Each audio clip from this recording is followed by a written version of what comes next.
नमस्कार, मैं मानसी। आप देख रहे हैं तुलसी आंगन। तुलसी आंगन के इस धार्मिक और ऐतिहासिक मुहिम में आप सभी दर्शकों का स्वागत है। तो जैसा कि आप देख सकते हैं कि अभी हम पटना से यहाँ आधे रास्ते पे जहानाबाद पहुँच चुके हैं और हमारे पीछे आपको पहाड़ी दिखाई देते हैं। आपको हम अपने सहयोगी कैमरामैन जितेंद्र जी से कहना चाहेंगे कि पहाड़ की तरफ थोड़ा पहाड़ का नज़ारा दिखा दीजिए चारों तरफ। और ये पहाड़ का नाम जो है वो पहले बनावर पहाड़ कहा जाता था, बनावर की गुफा, और अभी जो वर्तमान में लोग इसे बराबर की गुफा कहते हैं। तो इस पहाड़ के सबसे ऊंची चोटी पे, सबसे ऊपर शिखर जो है, वहाँ पे हमारे भोलेनाथ सिद्धेश्वर नाथ भी विराजमान है। तो कल जैसा कि सोमवारी है, वहाँ चल के सबसे ऊंचे शिखर पे, पहाड़ पे चढ़ के ऊपर जाकर हम आपको दिखाएंगे कि कैसे भक्तजन श्रद्धालुगण वहाँ पूजा करने के लिए आज से ही तैयारी में जुटे हुए हैं और कितनी भीड़ उमड़ी हुई है वहाँ पे, कितने श्रद्धालु वहाँ जाते हैं, ये सब तो हम आपको बताएंगे ही। साथ ही साथ हम आपको ये भी बता देना चाहते हैं कि भगवान शिव का 9 अवतार में एक अवतार ये भी है जो बनावर पहाड़ के ऊपर विराजमान है। तो आइए फिर हम वहाँ चलते हैं और चल के फिर वहाँ का जो दृश्य है वो आप लोग को दिखाते हैं। चलते हैं बराबर की गुफा की तरफ। आप देख रहे हैं कि किस तरह से यहाँ का हरा भरा नज़ारा है। ऐसा लगता है कि एक अपना जो बंगला है इस गुफा के आसपास ही बनवाएं, और जो हमारे पुराने यहाँ पे जो ऋषि और जो भी महात्मा रहते थे वो ऐसे ही नहीं रहते थे। उनको प्रकृति के साथ बहुत लगाव था। इस लगाव के कारण शहर से दूर प्रकृति के साथ शांति जगह पे अपना निवास स्थान चुने थे और यहीं से अपना उपदेश प्रजा को देते थे, अपने भक्तों को देते थे। तो चलिए हमारे साथ, रास्ते में देख रहे हैं किस तरह से है। यहाँ से चलते हैं गुफा के पास, फिर वहाँ का विशेष बताते हैं कि क्या क्या वहाँ का इतिहास जुड़ा हुआ है।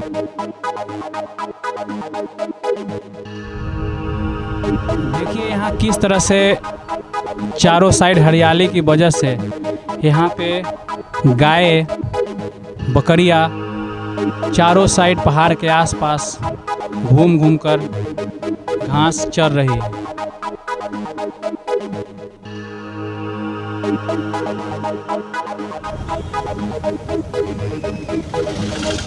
तो दर्शकों देखिएगा किस तरह से हमारे सारथी थोड़ा धीरे धीरे ले चलेंगे। दर्शक देखिए किस तरह से जो बराबर पहाड़ है उसका जो पत्थर है, ऐसा लगता है कि प्रकृति ईश्वर एक एक पत्थर को उठा उठा करके इस तरह से सजाया है। कितना सुंदर लग रहा है, बहुत ही सुंदर है। आप लोग को जब भी समय मिले एक बार आप जरूर आइए इस बिहार के पर्यटन स्थल बराबर की गुफा में।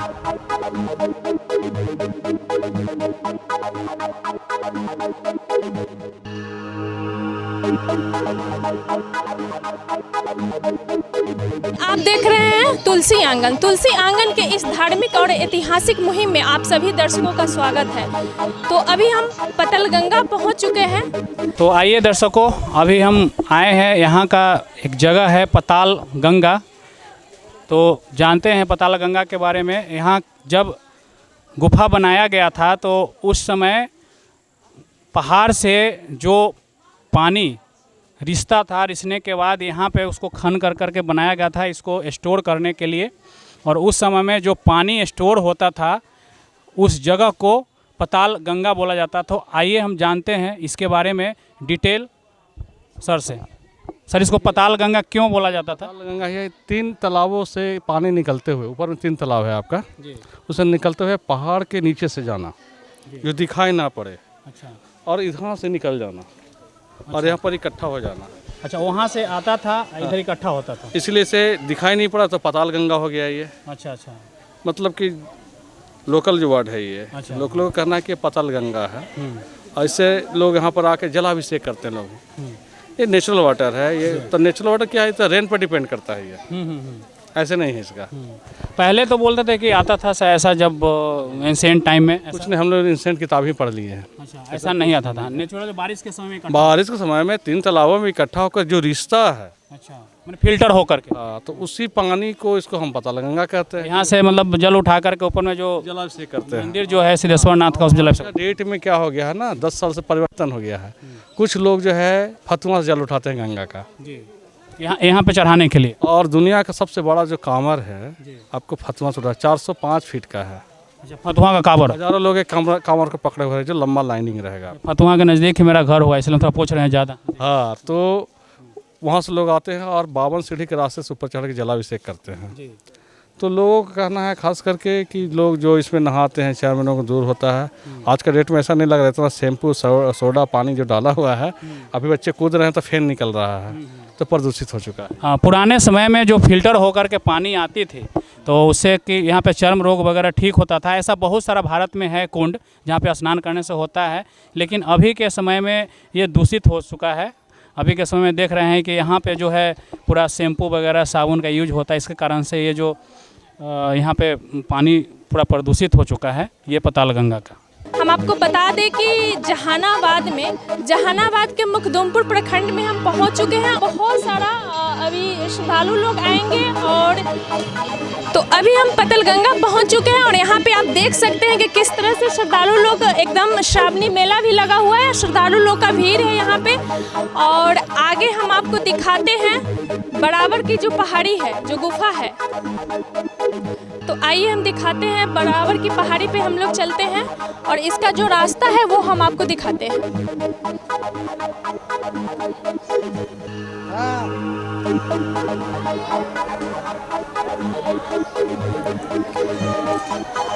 हम अपने सहयोगी कैमरामैन जितेंद्र जी से कहना चाहेंगे कि वो जो रास्ता है पहाड़ी बराबर की गुफा पे जाने का, वो पहाड़ी का जो रास्ता है वो दिखा रहे हैं।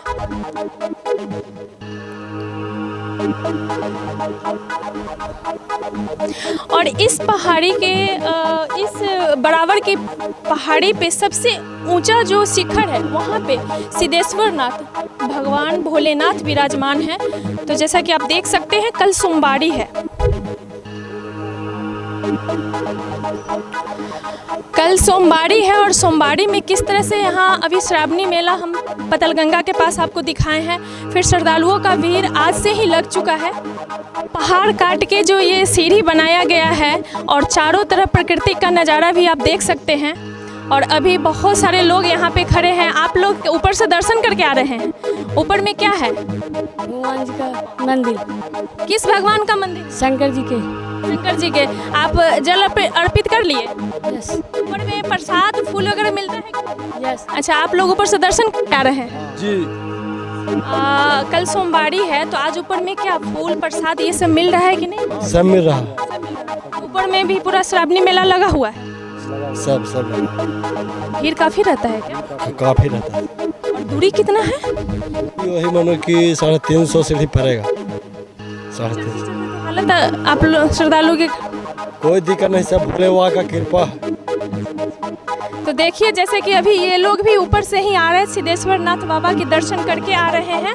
और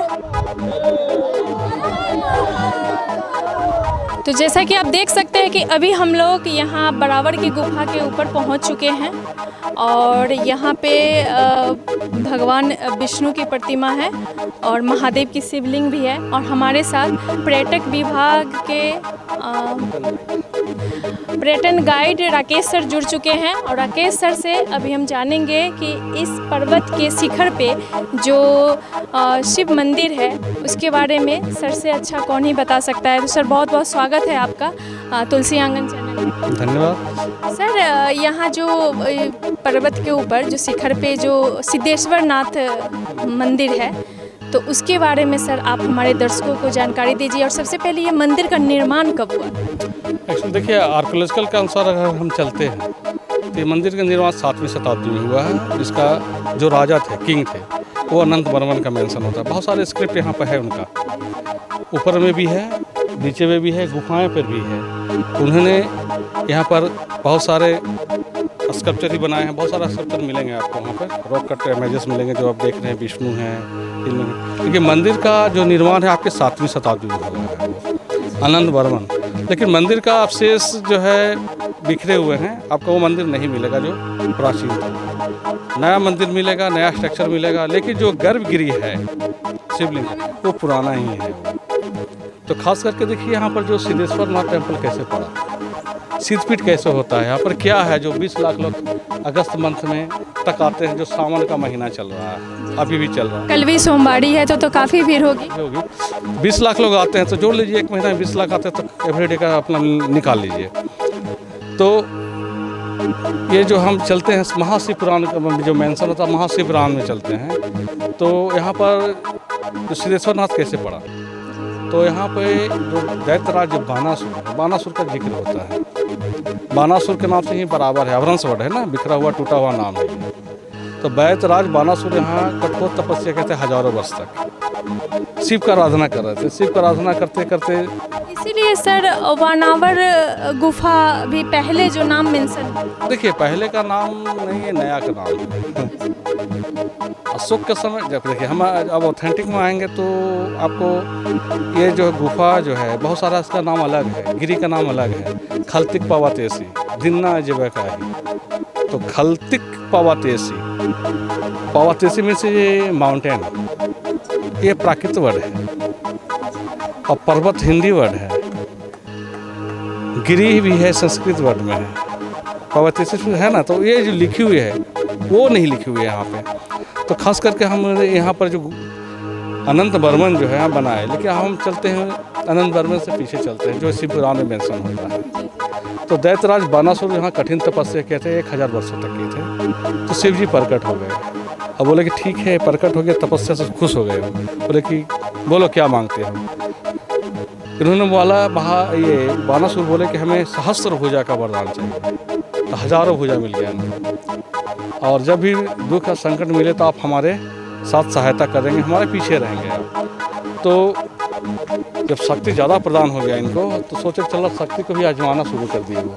तो जितने भी और राजा थे अगल बगल जितने भी थे राज का, सबको इन्होंने हराना शुरू कर दिया, और हार भी गए सब हार गए। तो सोचा कि सबको तो हरा दिए ही हम हैं, चलो अब जो वरदान दिए हैं गुरु, आज उन्हीं से एक खाता आजमा लेते हैं। महादेव से तो महादेव के पास गए, बोले गुरुवर आपसे हम युद्ध करना चाहते हैं।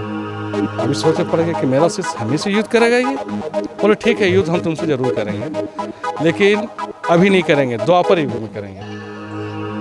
जब तुम्हारा किले का ध्वज झुक जाएगा तो समझ लेना कोई योद्धा जन्म ले चुका है, तब युद्ध होगा। तो द्वापर युग में कृष्ण का जन्म होता है। तो जन्म होता है तो उस किले का ध्वज झुक जाता है। उनका राजधानी सोनीतपुर है, जो सोनपुर के नाम से जाना जाता है। तो गया तो भी चिंता हो कि लगता है कोई योद्धा जन्म ले चुका है। अब देखिए किसी से युद्ध करने की कोई रीजन तो चाहिए, ऐसे तो युद्ध होगा नहीं। तो बानासुर का बेटी का नाम था उषा, वो भी तपस्या करते थे शिव का। बानासुर भी, उनका पुत्री उषा भी शिव का आराधना करते थे, पूजा पाठ करते, और उन्होंने आजीवन भर ब्रह्मचर्य रहने का वचन ले ली थी कि हम विवाह ही नहीं करेंगे। बानासुर की पुत्री एक ही तो पुत्री थी उषा, वो भी मेडिटेशन करना, सब आराधना करना, शिक्षा लेना सब चल रहा था। लेकिन ऐसा होता है कि एक जगह ऐसा है जिसका नाम है हथियापुर। यहाँ पर हथियापुर का मतलब क्या है कि हाथी भी डूब जाए। वहीं पर महावीर और शिव और पार्वती जो है जल क्रीड़ा कर रहे थे। उसी रास्ता से वो गुजर रहे थे, जो हथियापुर इसका बिहाइंड है। तो गुजर रहे थे तो वहाँ पर शिव देख लिया कि हमारा शिष्य हम ही को देख लेता है स्थिति में। तो एक तरह से वो श्राप देते हैं कि तुम्हारा जो प्रवचन जो आजीवन भर जो है ब्रह्मचर्य रहने की जो है ये वचन, वो समाप्त हो जाएगा। जब वो अपने सोनीतपुर जाके जब सोती थी तो किसी राजकुमार को वो सपने देखना शुरू कर दिया कि मेरे सपने में कोई राजकुमार आ रहा है। वो शापित थी इसी वजह से। हाँ, तो देख रहा है तो अपना सहेली उषा को बुलाया, इसका चित्रलेखा आती है। तो जैसे से बोल रही है वो पेंटिंग बनाना शुरू कर दिया, स्केच। जब स्केच बनाया तो बोलते ये तो अनिरुद्ध है, कृष्ण का पोता है ये। तो ये लोग क्या किया कि अपना जो है मायावी शक्ति से उसको अपहरण कर लेता है, उसको खाट सहित उठा के लेके चल आता है, अपने किले में रख देता है। लेकिन किसी सैनिक का नज़र पड़ता है कि इसका घर में एक अनजान व्यक्ति है, वो बानासुर को बता देता है। बानासुर तो बहुत क्रोधित हो जाता है कि कौन है हमारा किले में जो अनजान व्यक्ति है। उसको जब बाहर निकालता है तो पता चल जाता है कि तो अनिरुद्ध है, कृष्ण का पोता है। युद्ध होता है, एक जगह है मेंशन किया जाता है धरौत, इसका भी हैंड है, जिसका आज का डेट में इसका नाम है चंद्रा पोखर। राजचंद्र सेन का गढ़ रहा है वो, और उससे पहले गुणमती महाबोध विहार रहा है। तो वहाँ का मेंशन होता है, तो वहाँ पर युद्ध होता है, युद्ध पूरा चल रहा था।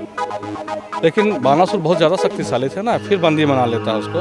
तब तक जो है हमारा जो है सोशल मीडिया, नारद जी वो जाके सूचना दे देते हैं उस जमाने के सोशल मीडिया नारद जी वो सूचना करते हैं तुम्हारा पोता का तो अपहरण कर लिया है बानासुर। अब ये कृष्ण एकदम बलराम बहुत क्रोधित हो जाता है कि मेरा पोता को अपहरण कर लिया है। पूरा साथ के चले जाते हैं, पूरा युद्ध के लिए जब ललकारा जाता है तो बानासुर भी अड़ जाता है, मेरे पास शिव का वरदान है। पूरा युद्ध होता है धरौत में, घमासान युद्ध। लेकिन तो शिव के पीछे है उनका, तो ना बानासुर तो हार ही रहा है। कृष्ण पराजित होने के अति आ गए वो, अब बलराम तो कृष्ण कैसे बोलता है, बहुत चतुर थे वो जाते हैं शिव के पास। अब बोलते हैं कि गुरुवर आप दैत्य का साथ देंगे तो पूरा तो संसार दैत्य का ही तो हो जाएगा, दैत्य राज हो जाएगा, सब दैत्यों का ही रहेगा। तो ये तो ठीक नहीं है, आप थोड़ा सा मोह को हट जाइए, शिष्य से मोह को हटाइए। हटा देते हैं, तो चलो मान गए कि सही पे ये जो है यहाँ पर तो जंगल राज हो जाएगा तरह से इस तरह का वो हट गए, पीछे हट गए तो और क्रोधित हो गए कि मेरा गुरु भी सबको छोड़ दिए। तो ये पूरा विकराल रूप ले लेते हैं, युद्ध चलना शुरू हो जाता है। 2-4-5 दिन युद्ध चला, उसके बाद कृष्ण क्या करते हैं, चक्र उठाकर 998 भुजा को काट दिया जाता है बानासुर का। अब 2 ही भुजा तो बच जाता है जैसा मेंशन। तो उनका माँ का नाम था कोठरा, बानासुर का माँ का नाम है कोठरा। तो देखते कि मेरा पुत्र तो मारा जाएगा, वो कपड़ा को हटा देती है अपने आप से, निवस्त्र हो जाती है और खड़ा हो जाता है डिफेंस के लिए। तो देखा करे ये तो खड़ा हो गई वो, तो शिव और जो है जितने भी हैं देवताएं जो है सर को नीचे झुका लेते हैं। तब तो उसको भागने का मौका मिलता है, वो भाग जाता है। अब अनिरुद्ध के साथ कृष्ण को, अनिरुद्ध के साथ उषा का विवाह करने का योजना बन जाता है। अब विवाह करते हैं लोग, यानी कृष्ण के पोते से वानासुर की पुत्री का शादी। बिल्कुल उषा के साथ विवाह होता है। लेकिन विवाह होने से पहले जो है ये जो है कन्यादान कौन करेगा, एक ही तो पुत्री है, चलो उसको खोजो। अब खोजना शुरू कर दिए सब, खोजना शुरू किया तो वो कहीं छिपा हुआ था, वो निकालता है उसको। बाहर निकालने के बाद बोलते हैं कि आप जाके अपना बेटी को कन्यादान दीजिए। आते हैं कन्यादान करते हैं, शिव जी प्रकट होते, क्षमा याचना मांगता है सब। और क्षमा याचना मांगने के बाद फिर शिव जी बहुत खुश हो जाते हैं, फिर मांगो वर मांगो, तो उन्होंने अमर तत्व का वरदान मांगते हैं। इसलिए इसका नाम है सिद्धेश्वरनाथ। जो दिल से मांगते हैं लोगों को मिलता है। ऐसा सर हमारे इतिहास में जो मेंशन है जरासंध का भी कुछ स्टोरी महाभारत से भी वो जो सिद्धेश्वरनाथ का कुछ ऐसा है। देखिए वो सारे ग्रंथों में अलग है, हिस्ट्री में नहीं है, आर्कियोलॉजिकल में नहीं है, ये सब ग्रंथ है। तो ग्रंथों में मेंशन है, जैसे आप बताया जाता है कि बानासुर का ससुर थे, जरासंध का ससुर बानासुर थे। तो कहीं ना कहीं अब रिलेशन इस तरह का जोड़ देते हैं, अब गयासुर हो गए, तो इस तरह का इसका नाम तो पड़ गया होगा सिद्धेश्वरनाथ टेम्पल, सिद्धपीठ हो गया है। अब आज के डेट में आप देख रहे हैं कि 20 लाख लोग यहाँ आते हैं एक मंथ में, यहाँ तो दर्शन करने के लिए। और सावन का मेला भी लगा, यही कहानी है इसका यहाँ पे। सर ये मंदिर जो गर्भगृह है वो प्राचीन ही है, लेकिन मंदिर जो पुराना था। देखिए आप आर्कियोलॉजिकल का बात कर रहे हैं, तो आर्कियोलॉजिकल बात करें तो ये गर्भगृह आपका ओरिजिनल है 7वीं शताब्दी का हो गया ना, 7th सेंचुरी AD। और टेम्पल का अवशेष बिखरे हुए हैं इधर उधर। हाँ बहुत सा शिला इधर से इधर मिलेगा। हाँ बना जो नया है सीमेंट का है ना, सीमेंट ईंट का बना हुआ है। इससे नया वृक्ष है ना, ये सब नया टेम्पल हो गया, ये 20 years ओल्ड।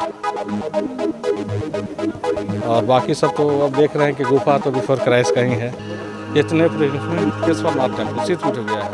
बहुत बहुत धन्यवाद सर आपका मेरे तुलसी आंगन चैनल में अपना कीमती वक्त देने के लिए। जय भोलेनाथ, जय शिव शंकर। दर्शकों, अभी हम आ चुके हैं बराबर पहाड़ी पर बाबा सिद्धेश्वर नाथ का मंदिर है। देख सकते हैं मंदिर धरती से जो पहाड़ है लगभग 100 फीट की ऊंचाई पे है, वहाँ पे बाबा सिद्धेश्वर का मंदिर है। देखिए किस तरह से देख सकते हैं यहाँ पे मंदिर का कितना ऊंचा चढ़ाई चढ़ना पड़ता है।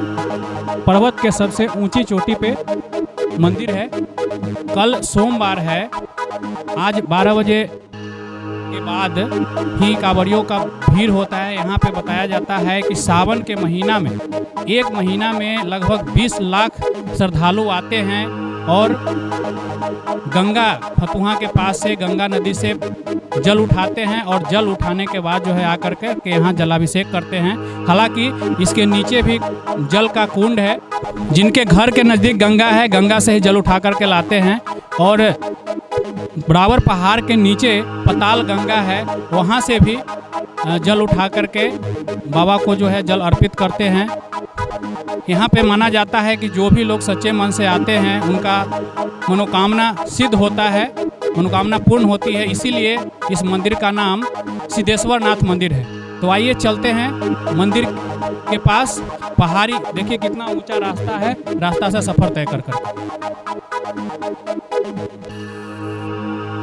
पे चढ़ने के लिए उसका जो मेन द्वार है, देखिए किस तरह से यहाँ मेन द्वार दिया गया है। प्रशासन की तरफ से सब चाक चौबंद है, किसी तरह का कोई परेशानी नहीं होगी। बिहार सरकार की तरफ से पूरी व्यवस्था है। यहाँ पे चारों साइड सीसीटीवी कैमरा से निगरानी होता है। तो आइए चलते हैं मंदिर के पास।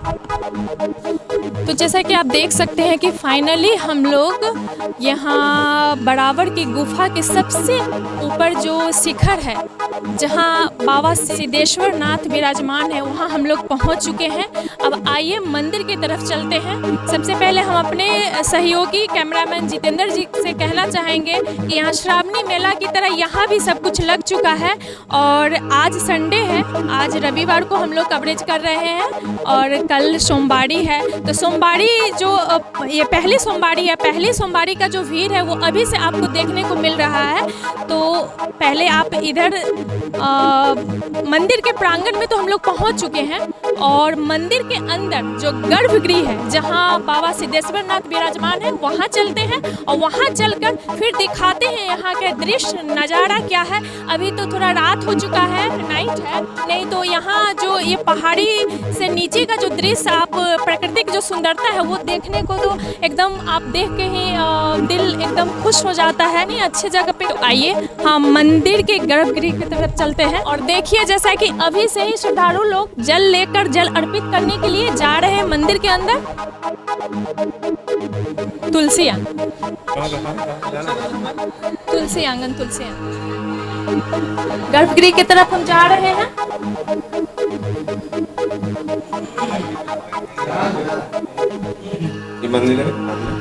इधर इधर बाबा सिद्धेश्वर नाथ इधर विराजमान है।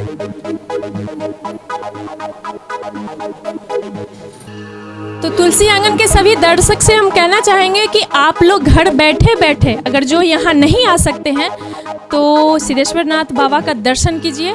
कल सोमवारी है और हम लोग इतने ऊंचे 100 फीट के ऊंचाई पे ये विराजमान है बाबा सिद्धेश्वर नाथ। और यहाँ हम लोग पहुँच गए हैं और सीढ़ी लगभग हम बता रहे हैं, कंफर्म नहीं है, लगभग 500 या 600 सीढ़ियाँ होंगी जो चढ़ के हम लोग ऊपर दूरी तय करके आए हैं। 3-4 किलोमीटर दूरी और जो ऊंचाई है वो 100 फीट ऊंचाई है। अब इधर भी हम अपने सहयोगी कैमरामैन जितेंद्र जी से कहना चाहेंगे कि इधर भी दिखाइए। अभी 1 मिनट। आप लोग यहाँ के क्या है, पुजारी हैं? अच्छा, तो जैसा कि आप देख सकते हैं कि संध्या पूजा की तैयारी भी श्रद्धालु लोग कर रहे हैं। आपका भैया नाम क्या? सुनील कुमार। कहाँ से आए हैं? जहानाबाद से। जहानाबाद से सुनील कुमार। और आपका क्या नाम? सुनील कुमार। दोनों सुनील ही हैं। अच्छा, ये दोनों सुनील कुमार है, दोनों अलग अलग गांव से हैं और संध्या पूजा की तैयारी कर रहे हैं। श्रृंगार पूजा, हाँ, ये देवघर में भी होता है श्रृंगार पूजा। श्रृंगार पूजा की तैयारी ये लोग कर रहे हैं। यहाँ पे महादेव के नंदी बाबा हैं और माँ सरस्वती भी विराजमान है। अंदर भी, इधर भी दिखा दीजिए, इधर। और ये माता जी हैं और इधर ये चारों तरफ दिखा दीजिए।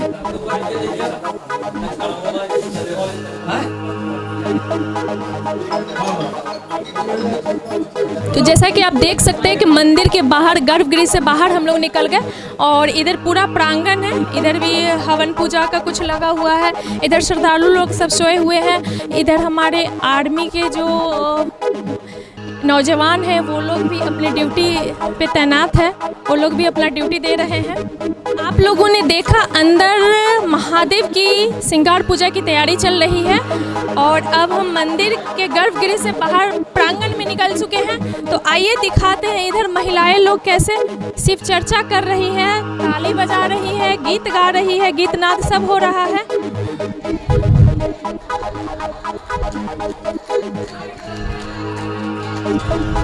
देखिए यहाँ पे, देखिए महिला लोग कैसे एकदम भक्ति में भाव विभोर होकर गाना गा रही है। लाचारी, शिव की लाचारी गा रही है। भक्ति में एकदम भाव विभोर है ये लोग।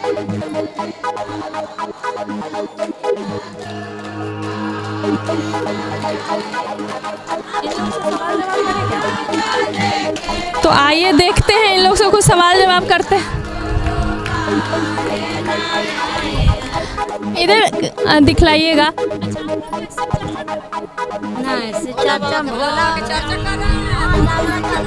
ये शिव चर्चा नहीं है, यानी कि भोला बाबा का लाचारी जो होता है वो। हाँ, वही घर। कहाँ से आए हैं? हम लोग आए सान बीघा से आ रहे हैं, लरनाजा जिला से। हाँ, हम लोग वो जानते हैं वहाँ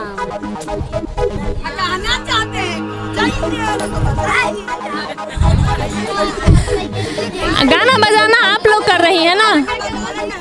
हम लोग जो गा रहे हैं ना, जो आप लोग शाम को यहाँ आ जाती हैं? आप लोग शाम को यहाँ आई हैं? शाम को आए हैं, सवेरे जल ढारेंगे, सवेरे चल जाएंगे। अच्छा, ये जो ऊंचाई है, ऊंचाई पर चढ़ने के बाद कैसा फील हुआ? अच्छा लगा है। आओ कागज से थकान नहीं लगा? थोड़ा नहीं, थकान नहीं लगा। भोला का कृपा से थकान काहे को लगेगा दीदी जी? ऐसा बात मत समझिए।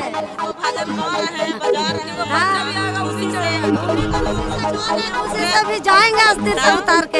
ये भोला के दरबार में आए हैं तो भोला मनमाने खुशी मनाते हैं हम लोग। देखिए इन लोग का भक्ति इस तरह का है कि इन लोगों को कोई थकान नहीं है। मस्ती में एकदम झूम रही है, बाबा की लाचारी गा रही है। तो आइए हम इधर भी चलते हैं, इधर भी देखते हैं।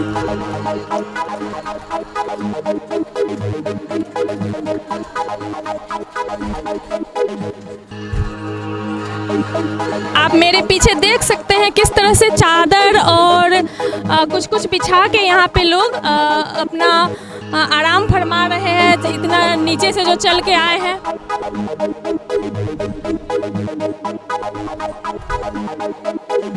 और यहाँ पे आप देख सकते हैं कि बजरंगबली भी विराजमान है, बजरंगबली भी विराजमान है। और ये सब श्रद्धालु है, सब रात में यहाँ पे रुके हैं। और मुझे लगता है जैसा कि सुबह से ही 3 बजे 4 बजे भोर से ही यहाँ पे जल अर्पित करना ये लोग शुरू कर देंगे। पूरा पीछे आप देख सकते हैं कि सारे श्रद्धालु लोग कैसे आए हुए हैं। ये भी श्रद्धालु हैं। क्या नाम है आपका? संजय प्रसाद। कहाँ से आए हैं? सिलावकड़ाडी। ये अगल बगल में ही ये गांव है? नहीं, नालंदा डिस्ट्रिक्ट में पड़ता है, ये जहानाबाद डिस्ट्रिक्ट है। तो सीढ़ी चढ़ के आए हैं तो कैसा फील हो रहा है? सीढ़ी चढ़ के आए, थोड़ा तो मेहनत लगता ही है, लेकिन बाबा का बहुत कृपा। 1 महीना पहले भी हम आए थे, इनका कृपा से मुझे मनोकामना सिद्ध हुआ, पूरा हुआ। इसके लिए वापस फिर हम जल ढालने के लिए आए हैं। देखिए इनका कहना है भक्ति में एकदम ये क्या बताएं आपको लीन है, और इनका जो मुराद है वो भी बाबा पूरा किए हैं। फिर दोबारा ये आए हैं। आपका क्या नाम हुआ? आप भी आए पूजा करने? हाँ जी, कहाँ से आए? जहानाबाद से। हाँ, पहली बार आए हैं। तो पूजा पाठ करते हैं? हर हर महादेव बोलिए। हर हर महादेव। पूजा पाठ करते हैं? वही तो मुझे देख के ही लग रहा है। किस क्लास में पढ़ते हैं? 11th। सीढ़ी चढ़ते समय कैसा फील किए हैं आप, ये बताइए। थोड़ा नहीं, आप लोग यंग हैं, थोड़ा क्या यंग है? थोड़ा सा थकान हुई पर ठीक ठाक ही था सफ़र। रुकते आए हैं कि डायरेक्ट चढ़ गए हैं? थोड़ा सा बीच में रुकना पड़ा था पानी वानी पीने के लिए, फिर डायरेक्ट आए। आपका नाम? मेरा नाम उत्तम कुमार। हाँ, साथ में। अभी पूजा करने हैं? दूसरी सच बताइए। दूसरी बार आया। दूसरी बार आए? हाँ, इतना ऊंचाई चढ़ के तो कोई घूमने नहीं आया। वही पहला मतलब पूरा हुआ मोती, तो फिर दूसरी बार आया। पहली बार आए? नहीं, दूसरी बार आया। पहला मन्नत था जब पूरा हो गया, मतलब आपका भी वही है? आपका भी वही है? तो दूसरा नौकरी लेना है। छोटा मोटा नौकरी क्या लगा है बताइए? इधर ही बिजली विभाग सब है, तो वही अब आर्मी टाइप का लेना है, वही सब में वही से इसलिए। तो ये शुभम आपका नाम हुआ ना?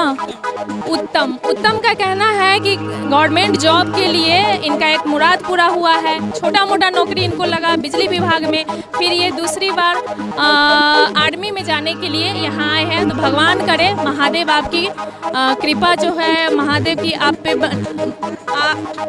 पूरा करे जो आप चाहते हैं कि आर्मी में सिलेक्शन आपका हो जाए।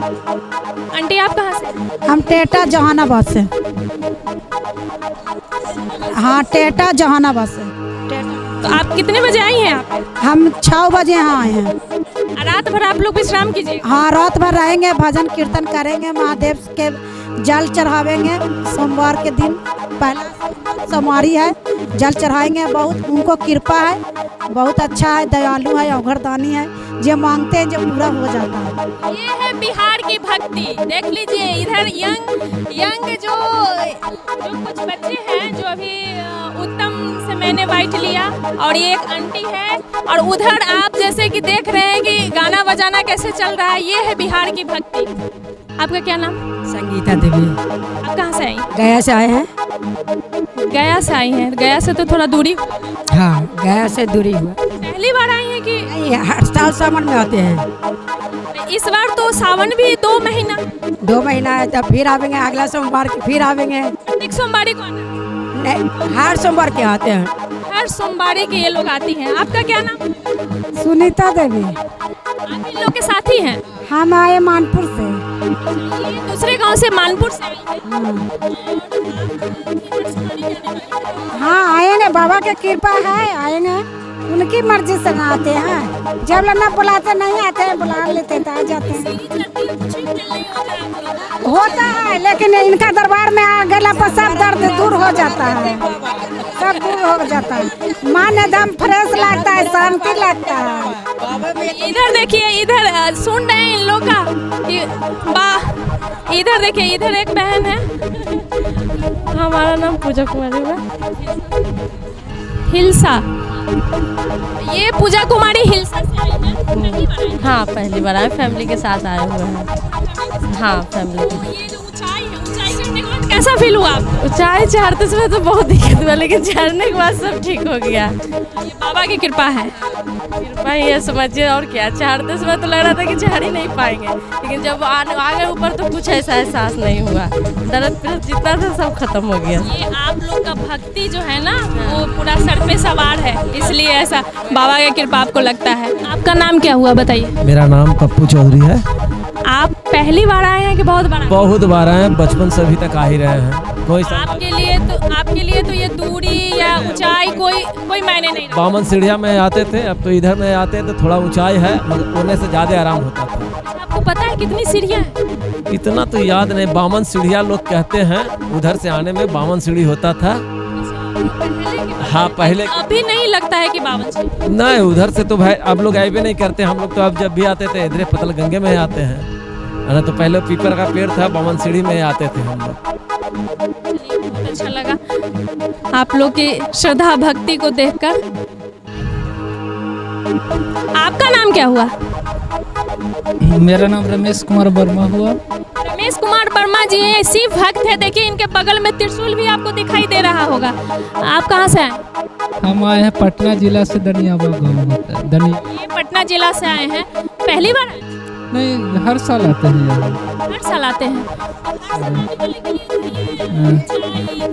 नहीं, कोई मायने नहीं रखता है। क्या आपको यहाँ आकर कैसा फील होता है वो बताइए। सब महसूस होता है, यहाँ से मेरा मनोकामना पूर्ण हो जाता है सब, इसलिए हर साल यहाँ आते हैं।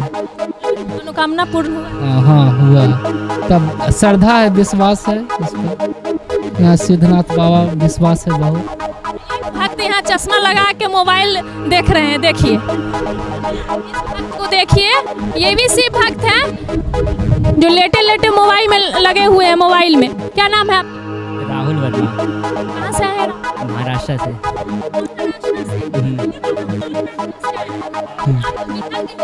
हाँ, मतलब महाराष्ट्र में रहते हैं, इधर पे गाँव है।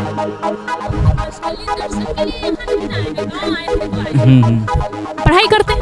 हाँ, करते ना। किस क्लास में? 12th हो गया। भक्ति उक्ति में मन लगता है? हाँ, लगता है ना, लगता है। बोलिए एक बार हर हर महादेव। हर हर महादेव। सब आदमी बोलिए एक बार हर हर महादेव।